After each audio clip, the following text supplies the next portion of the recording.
Like, subscribe, comment, all that good stuff. Help promote and rank up my channel. So it's been a few days since I've been on here, uploaded anything on this channel. I have, on the other hand, been uploading every day on my other channel, my review channel. Not as nearly out there as this one. Essentially just break down movies and TV shows, which is where I'll actually be reviewing this He-Man series when it comes out.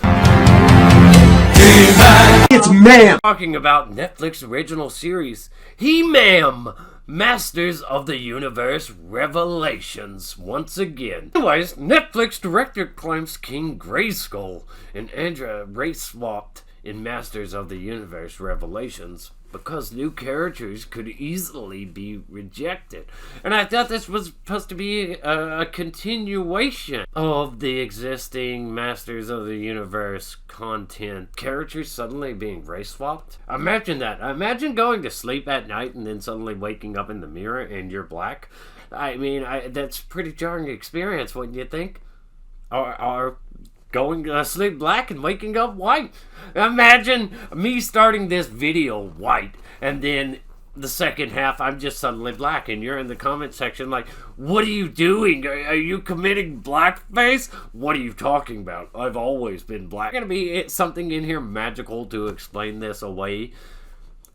Let's read about it. In a response to a fan who complained about the race swapping of characters in Kevin Smith's upcoming Netflix-produced Masters of the Universe Revelation series, which has thus far seen both Andra and King Grayskull changed in such a way from their original forms, Netflix director of the original series, Ted, has revealed that the production team made the decision to alter the two characters out of a fear that new characters could easily be rejected. I would think that race swapping existing characters is likely to be more rejected than introducing new characters. Now I can understand like the slight argument, well, maybe people will complain that you're introducing new characters and they're hijacking the show because you're spending so much time on them. But you can introduce new characters without them being rejected. It's actually better to introduce new characters than race swap existing ones. Take Star Wars, for example. Star Wars, the prequel, introduced Qui-Gon Jinn, Darth Maul, Ace Windu, all these new characters that became fan favorites, very memorable characters.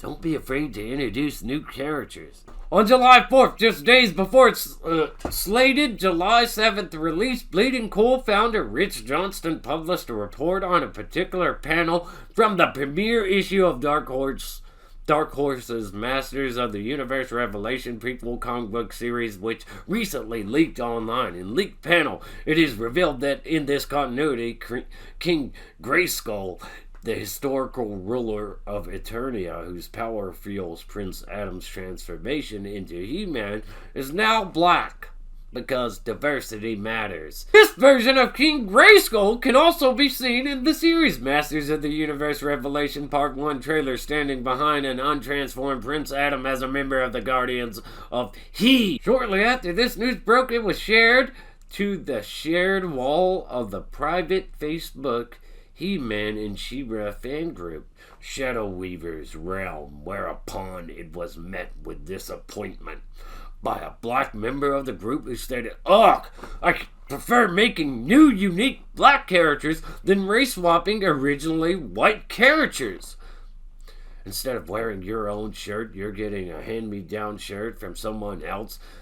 So the fans' complaint was soon met with the production team's reasoning behind the decision to race swap not only King Grayskull, but as previously revealed, the as of this series no longer comic book exclusive character of Lieutenant Andra. No, Ted told them, "Tim, I hear you, and that will indeed be a big part of our story too."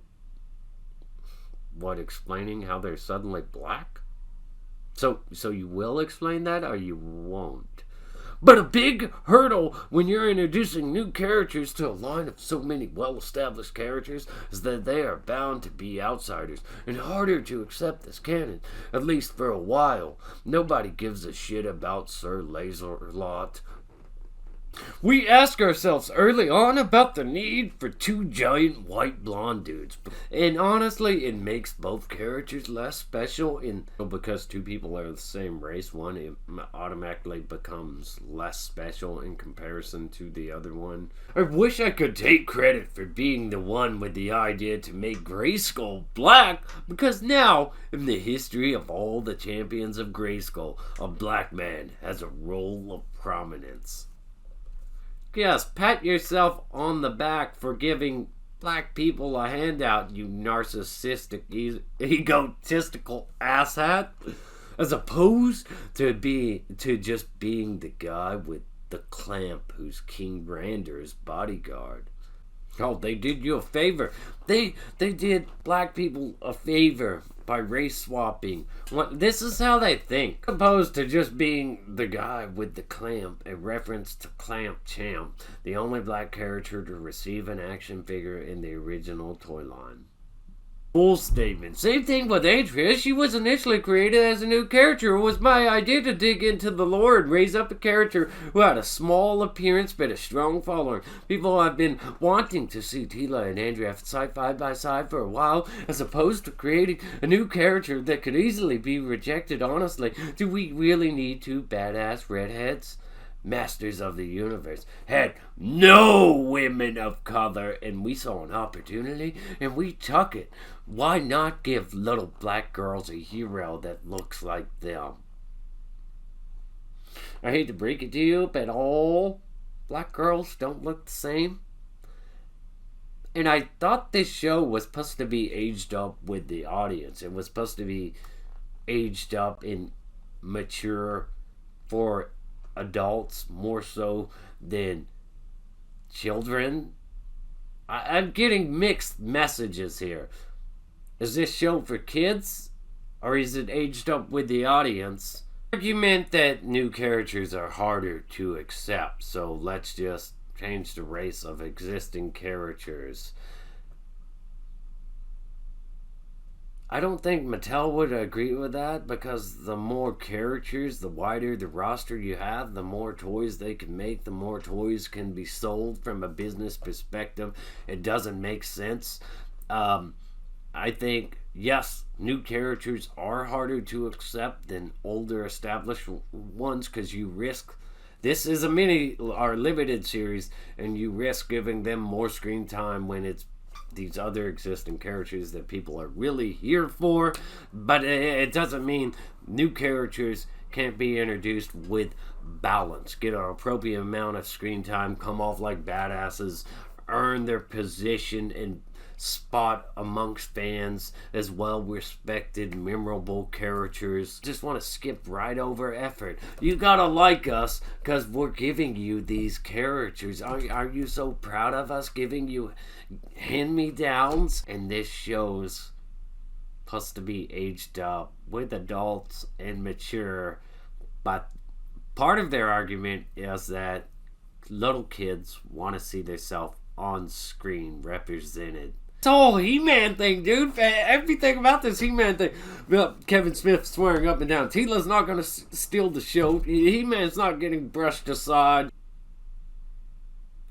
I don't know, man. I'll watch it. I'll review it. But my hopes are dwindling. Let me know your thoughts and opinions on these characters being changed this way. Do you think new characters are the better route to go with?